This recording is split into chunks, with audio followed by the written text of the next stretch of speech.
Close your eyes and take a deep breath. You are home now, and the world outside can wait. Everything is done. Just be here in the quiet. Welcome to Z in History. Let's take a trip back to the year 1750. It's the middle of winter and it's freezing outside. We're going deep inside the Forbidden City in China, right into the emperor's private quarters. There were about 3,000 women living in this massive palace complex. They were the emperor's concubines, and they spent their whole lives just waiting for a chance to be noticed. If you think about dating today, it's all pretty relaxed, right? You text someone, you meet up for dinner, maybe you go to a movie. It's private, but back then, for the emperor, intimacy wasn't private at all. It was actually a highly controlled government job. They had to be incredibly careful about assassinations, and they needed to make absolutely sure they knew exactly who was pregnant with the emperor's child. So, tonight we're going to follow the guy in charge of this whole crazy operation. His name is Grand Eunuch Wei. You're going to see how the emperor actually picked a woman for the night, just by flipping over a wooden name tag on a silver tray. Then we'll go out into the cold courtyards to deliver the news. We'll watch how the chosen woman was scrubbed clean and checked by doctors, before being wrapped up tight in a heavy red blanket and carried through the dark. Finally, we'll stand outside the bedroom doors while Wei lights a special clock made of incense to strictly time the encounter, before writing the whole thing down in a big paper book. It's a really wild, intense process. So close your eyes, relax, and let's head into the dark palace. Chapter 1: The Silver Tray. The royal dining room was warm and smelled like ginger and roasted duck, but nobody was talking. The young emperor was sitting by himself at a huge wooden table. He had just finished eating dinner. Standing quietly over by one of the painted pillars was Grand Eunuch Wei. He was holding a large, shiny silver tray, perfectly steady. Sitting on that tray were 30 small, carved wooden name tags. Each tag had the name of a concubine on it who had been checked by the doctors that day and was healthy.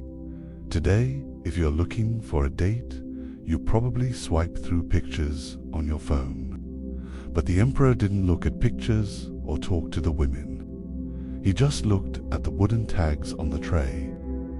Wei took a few slow steps forward and knelt down in front of the emperor. He lifted the silver tray up to the table. The emperor didn't say a single word. He just reached out with his hand and flipped one of the wooden tags over so the name was facing down against the silver. That was it. The decision was made in about 3 seconds. Wei bowed his head. He stood up, took a step back, and looked down to read the name on the flipped tag. It was Lady Lin, the daughter of a scholar from the south.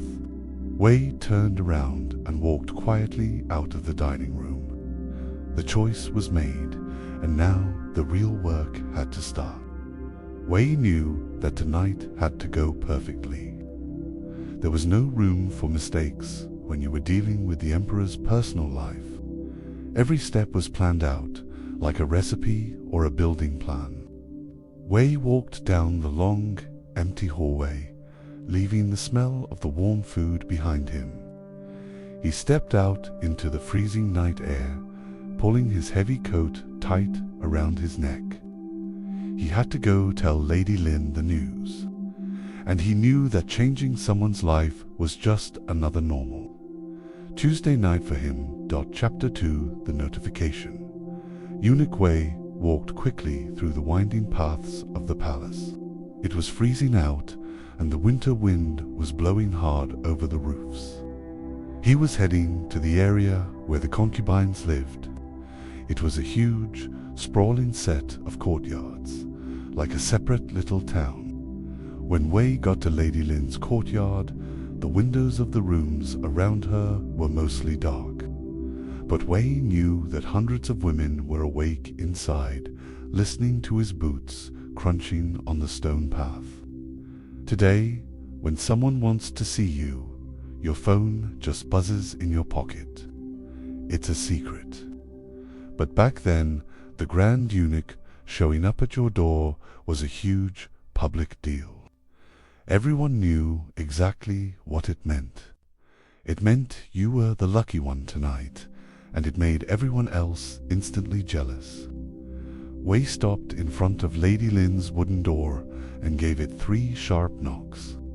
The door opened right away.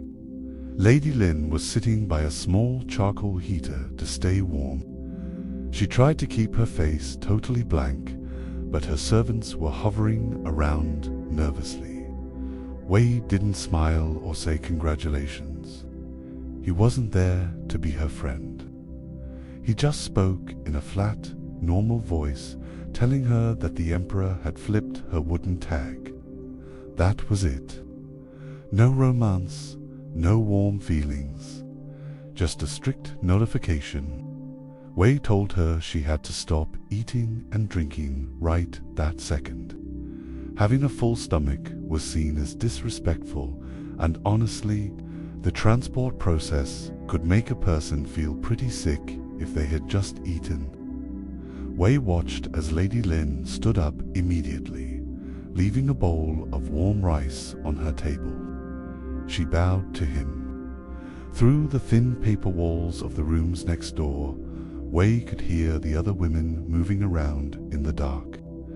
You could almost feel how jealous they were. It was a heavy, quiet feeling in the freezing courtyard. Lady Lin took a deep breath.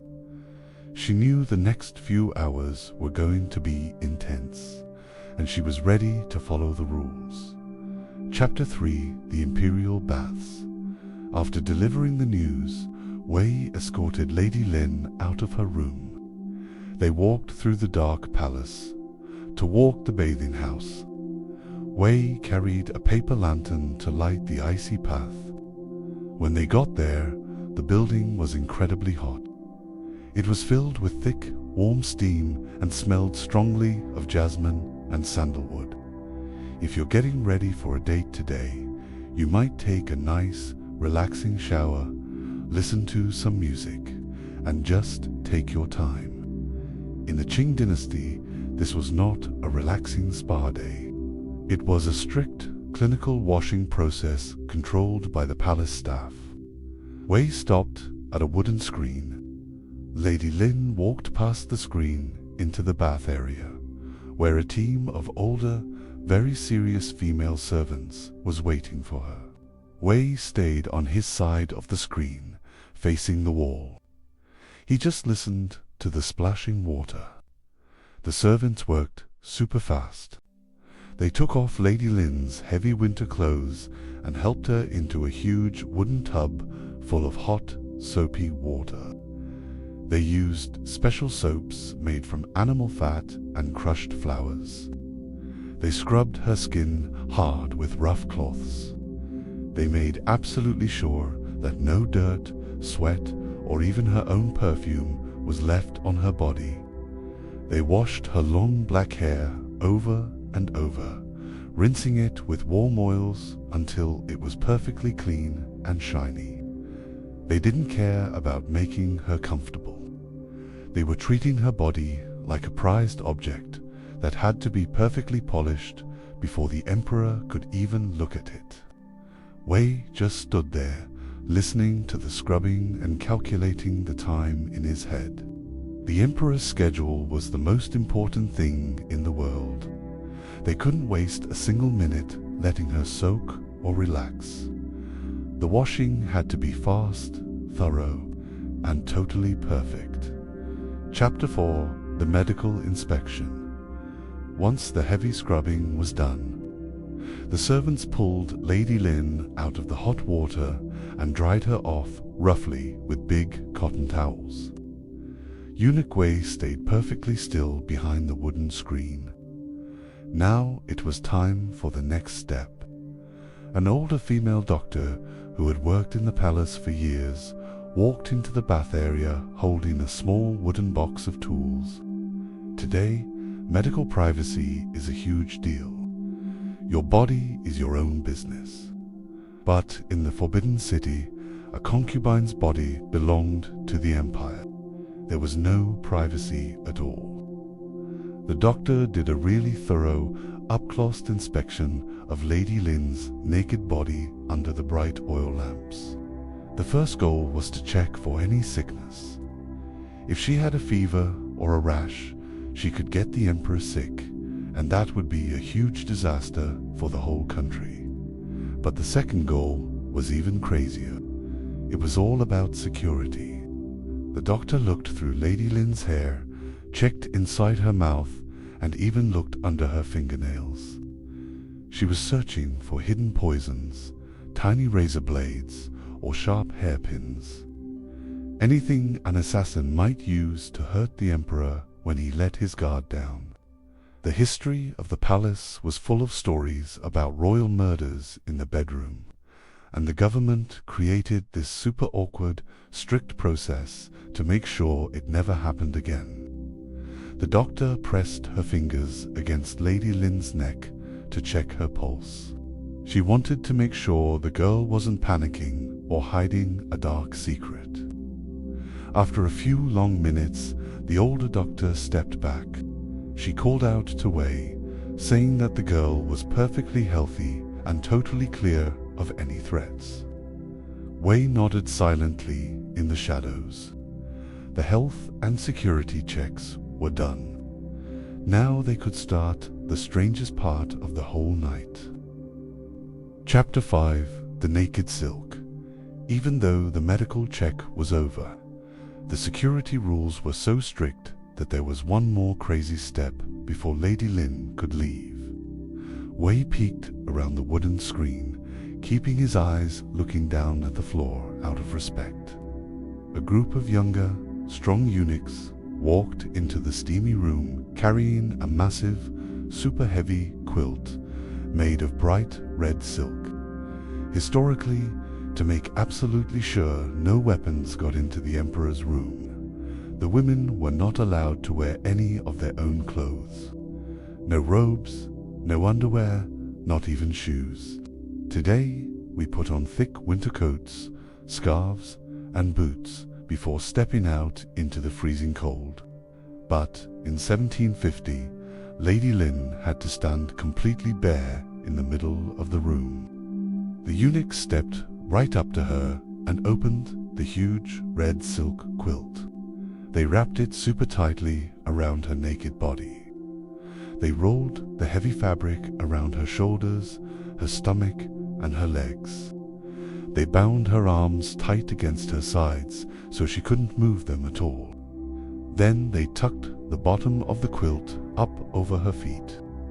They basically turned this young woman into a tight, helpless human package.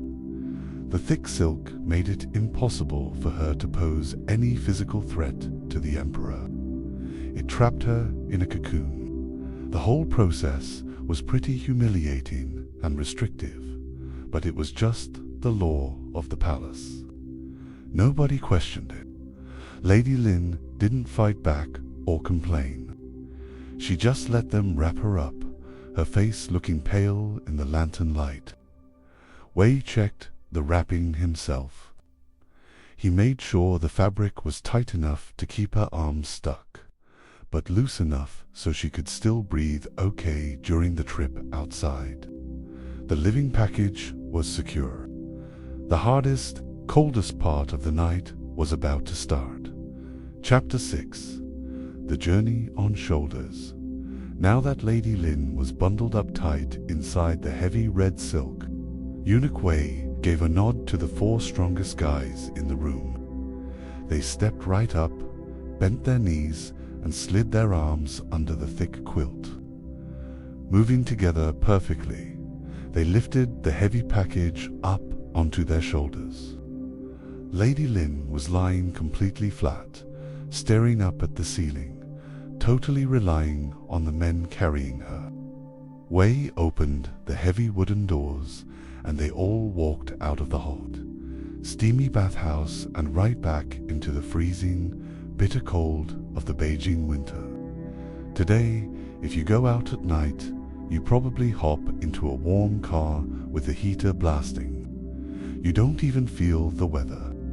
But in the palace, transporting the concubine was a brutal, human-powered march through miles of icy stone courtyards. Wei walked in the front, holding his paper lantern high so they wouldn't trip on the frost-covered stones.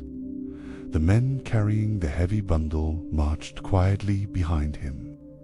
Their boots crunched softly on the ice. The contrast was wild.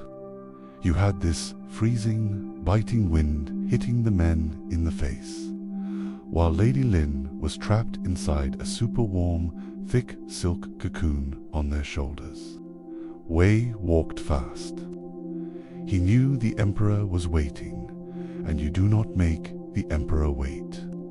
They walked through huge wooden gates and across massive empty squares. The whole city was asleep. The only sound was the heavy breathing of the guys carrying the weight. Lady Lin couldn't even see where they were going. She just swayed a little bit with their footsteps. She had to completely trust the system to get her through the dark, freezing night to the emperor's door safely. It was a strange, silent parade moving through the heart of China. Chapter 7: The Foot of the Bed. The long, freezing walk finally ended when Wei and his men made it to the massive wooden doors of the emperor's private bedroom. The guards outside saw the grand eunuch and the bright red silk bundle, so they just stepped aside without saying a word. Wei pushed the heavy doors open, and they all walked into the dimly lit, incredibly warm room. It smelled amazing, like expensive sandalwood incense and hot charcoal. The young emperor was already lying in his huge, carved wooden bed, reading a silk scroll by the light of a single candle. Wei pointed to the very foot of the emperor's bed. The 4 sweating eunuchs moved super carefully and lowered the heavy red silk bundle right onto the soft carpet. Today, intimacy is usually pretty casual. People sit together, talk, and relax. But in the Qing Dynasty, getting into the royal bed had bizarre, strict rules designed to make sure the emperor always felt totally in charge. The eunuchs knelt down and quickly unrolled the heavy red silk quilt.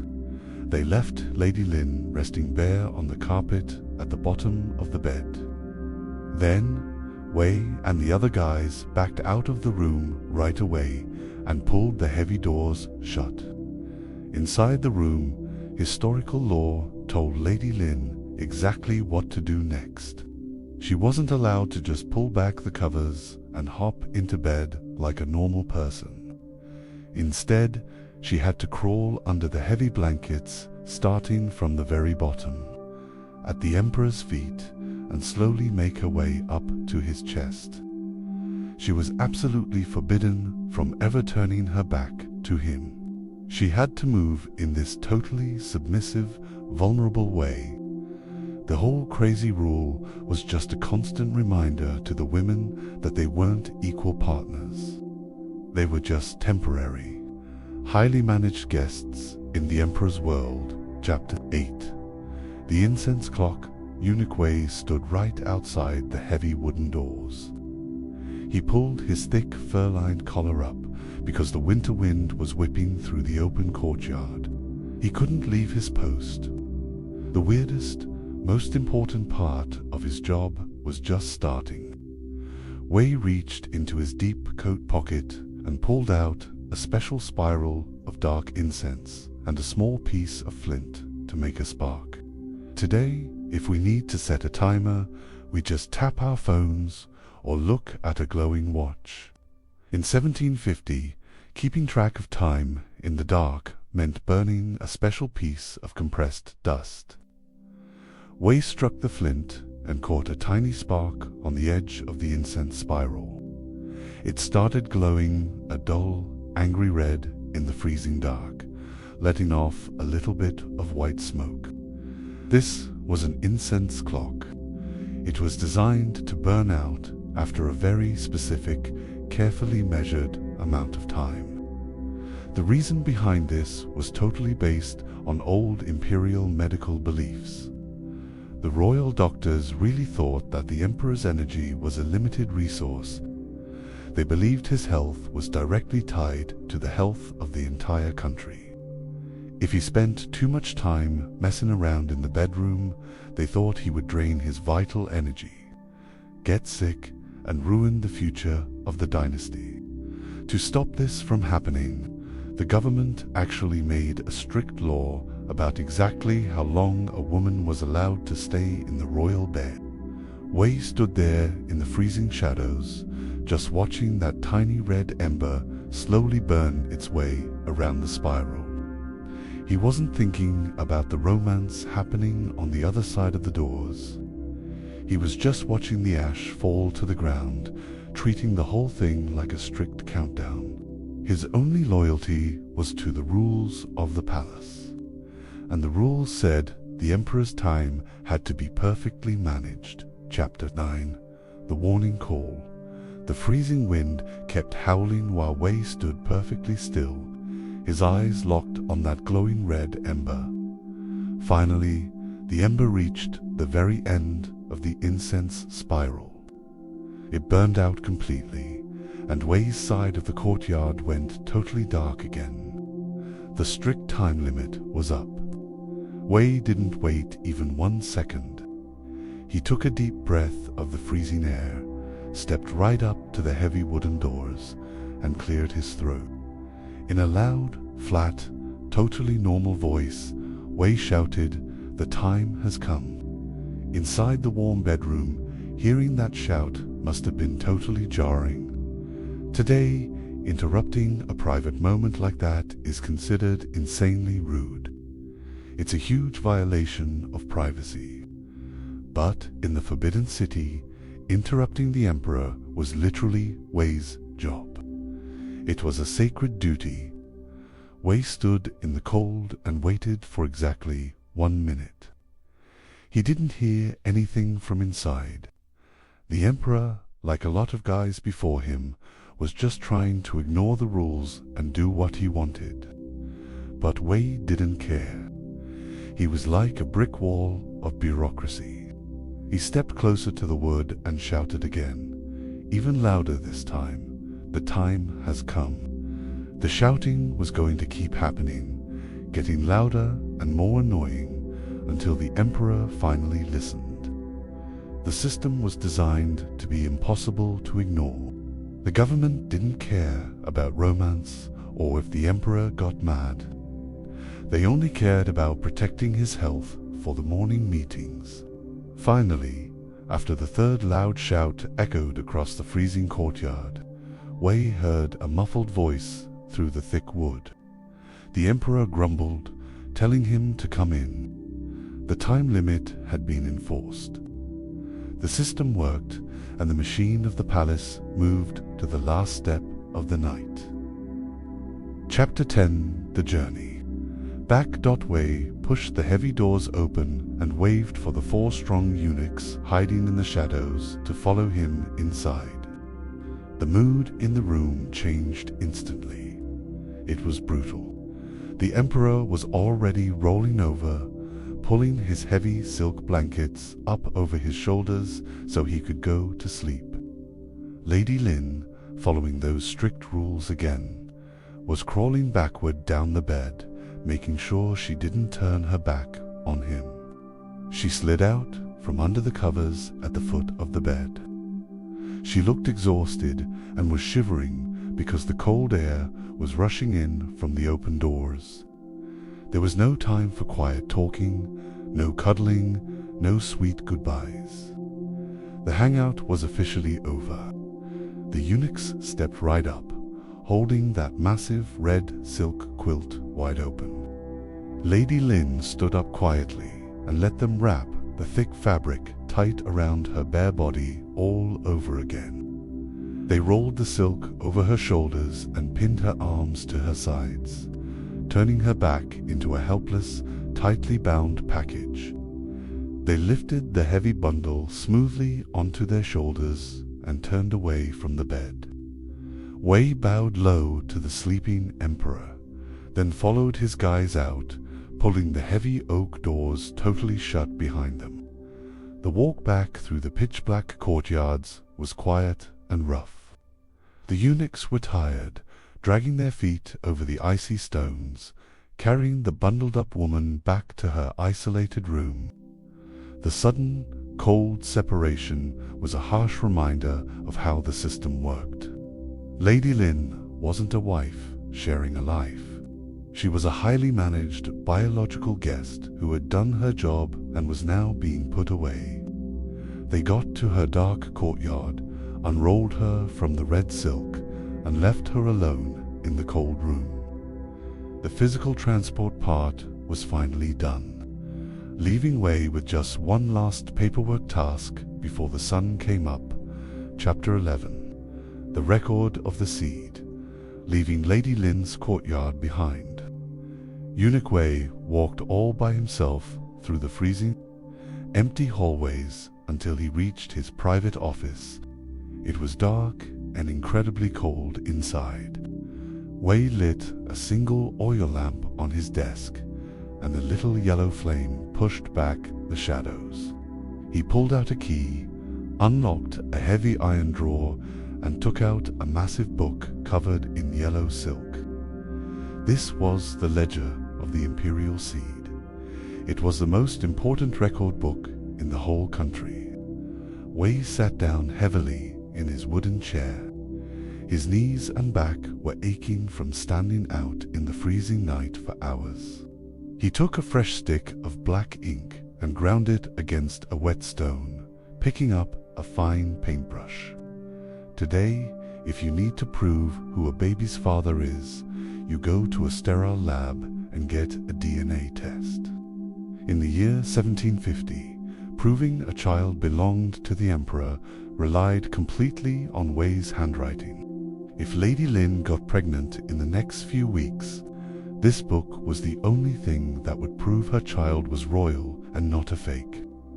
Wei carefully wrote down the exact date, the exact minute his incense clock had burned out, and the characters of Lady Lin's name. He wrote it in cold, perfect handwriting. There was no room for messy mistakes. The survival of the whole dynasty depended on this paperwork being flawless.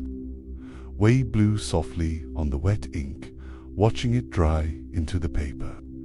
That locked the night's events permanently into the history books. He closed the heavy yellow book, put it back in the iron drawer, and locked it up tight. The biology accounting was done. The terrifying, massive machine of the imperial bedroom had run perfectly for another night. Grand Eunuch Wei blew out his oil lamp, leaving the office totally dark, and finally let his tired mind go to sleep.